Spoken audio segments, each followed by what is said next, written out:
Hello students, today let us discuss, draw and describe another type of artifact which are totally different from the lithic specimens and bone tools. These artifacts are made of clay that are baked or fired to a certain temperature and fashioned by hand or on a wheel. Those containers made by hand are called handmade pottery, whereas vessels made on a wheel are known as wheel-made pottery. In this module, these artifacts will be discussed minutely, illustrated accurately, and described systematically.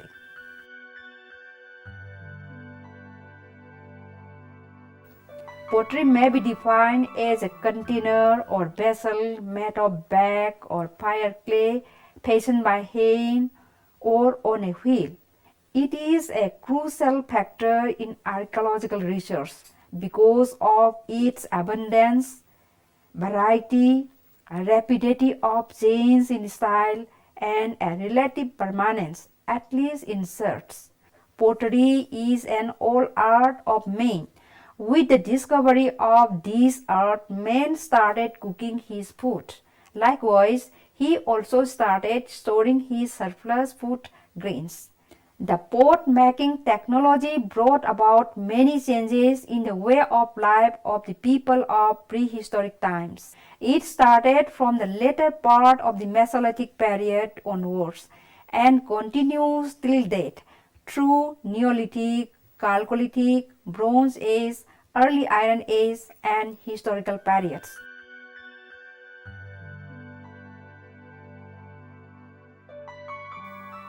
Potsherds or sherds are the broken pieces of pottery. It is a pottery fragment which could give valuable archaeological clues explored or excavated from an archaeological site. Even though few or no entire examples of pot or vessels will be extant at a site, some sherds are often found since they are nearly indestructible, like pots. Experts could easily trace the cultural period to which the sherds belong and interpret the associated finds also if the finds are of the same context. Now let's come to the handmade potsherds or sherds. These are the fragments of pottery which have coarse fabric, rough texture and coarse surface finish.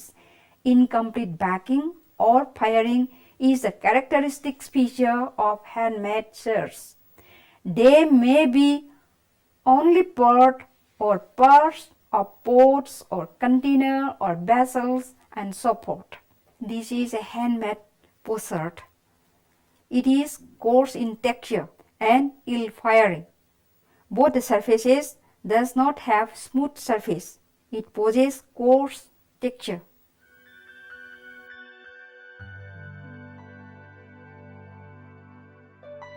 These are also the fragments of pottery that may give valuable archaeological clues. They have fine fabric and texture and a smooth finish. All the wheel-made pottery are baked or fired completely.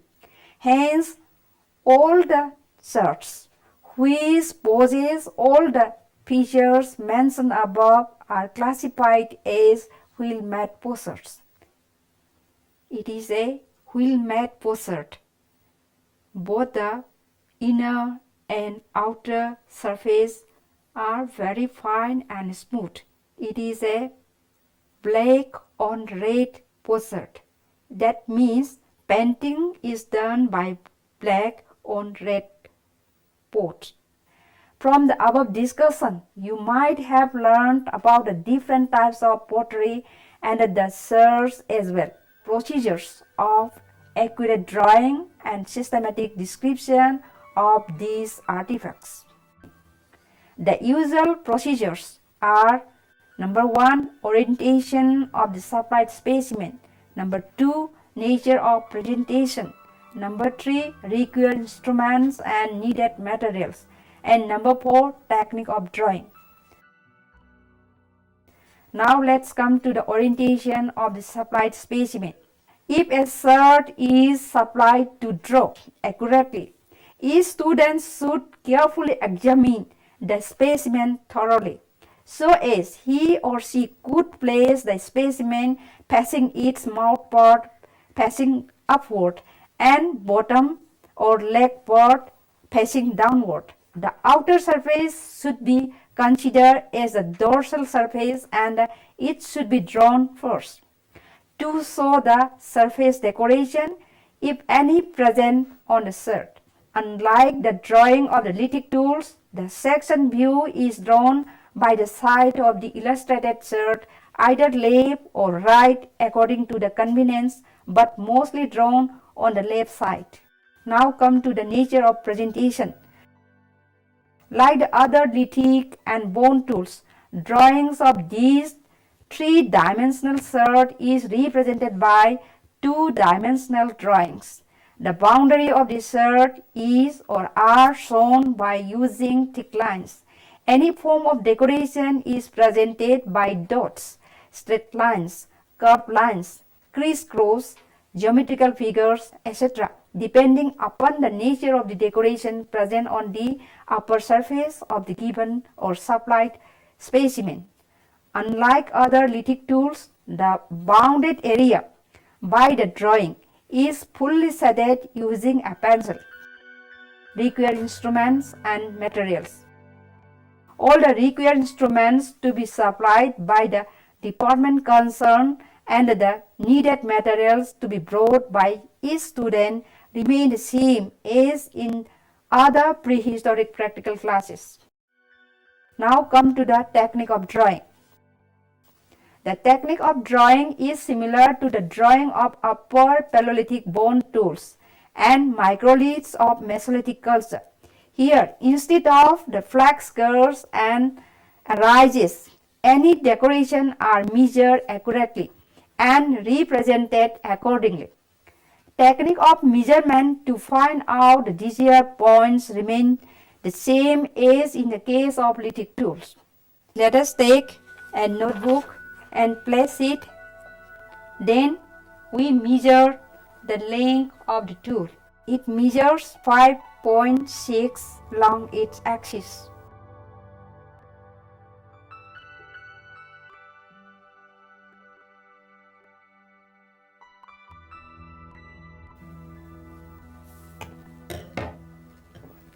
Then join these 2 points forming the distal end.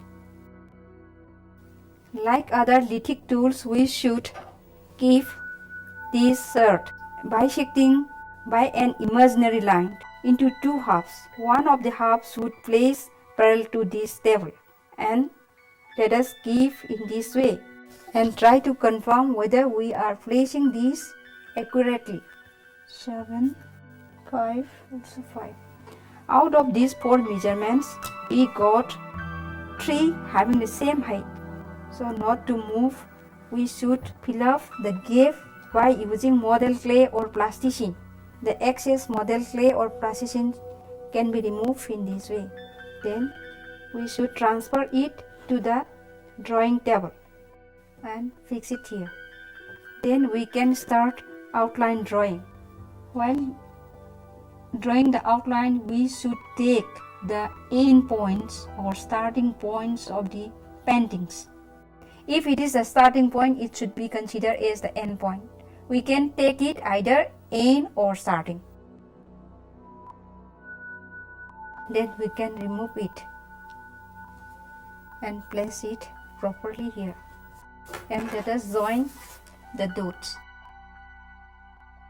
Let us measure the distance from here up to here, and again from here up to here, and next from here up to here, another from here up to here. Like this, it should continue from here up to here, and similarly we should continue for all these paintings.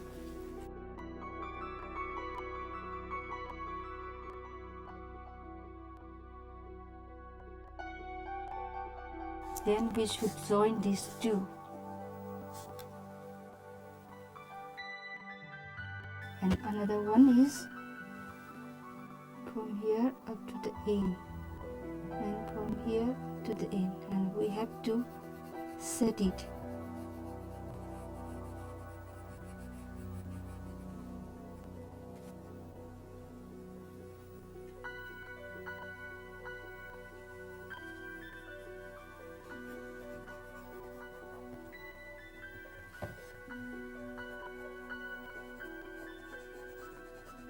After setting this, we should draw this outer boundary by a thick line.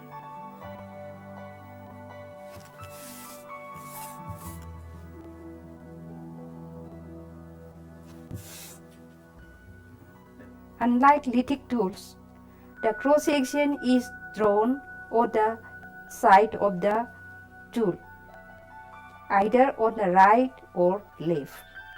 Normally it is drawn on the left side. Let us see how to take the measurement.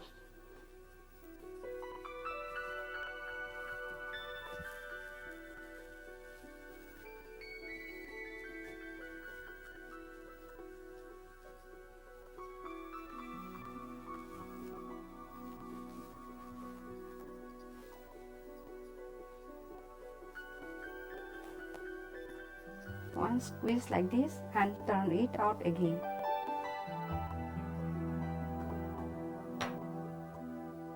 And it will come in this way. It should be drawn like this.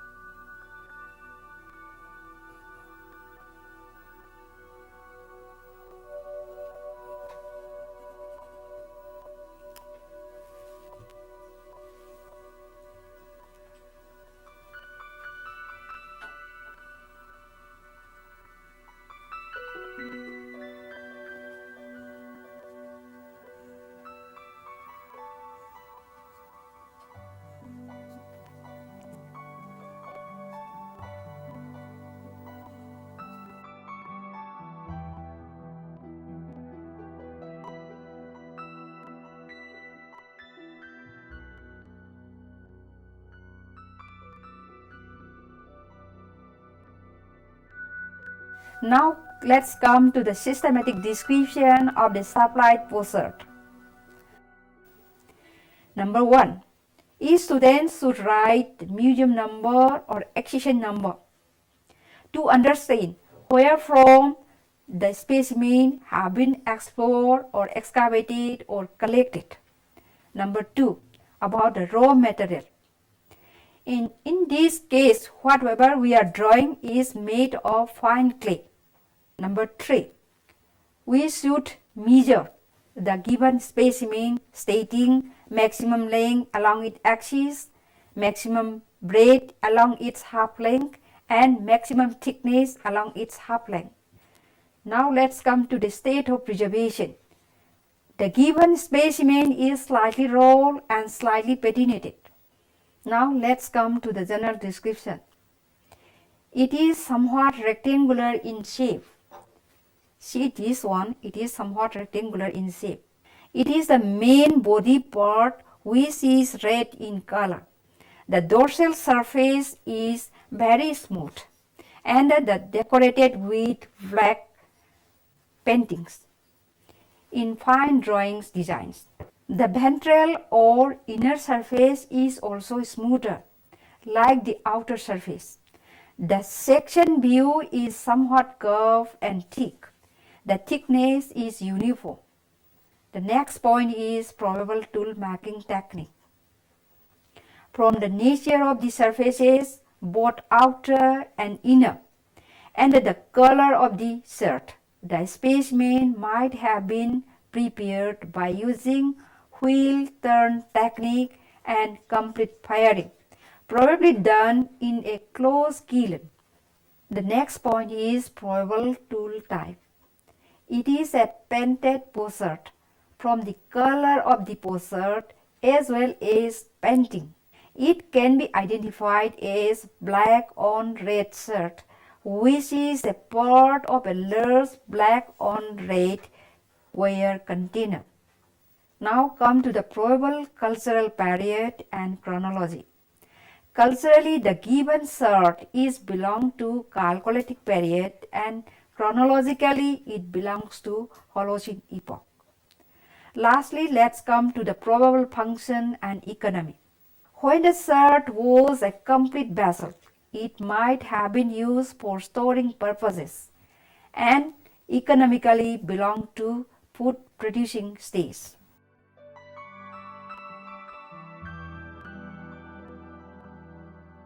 In the early stages, prehistoric men used very crude or coarse texture pottery, particularly from the later part of the Mesolithic. During that period, they made pottery by their own hands. During the Neolithic and later periods, with the development of finer techniques, very fine and smooth surface containers were made by using laminated clay and whirling turnable tables. These finer pottery are commonly defined as wheel-made pottery. Thank you all for patient hearing.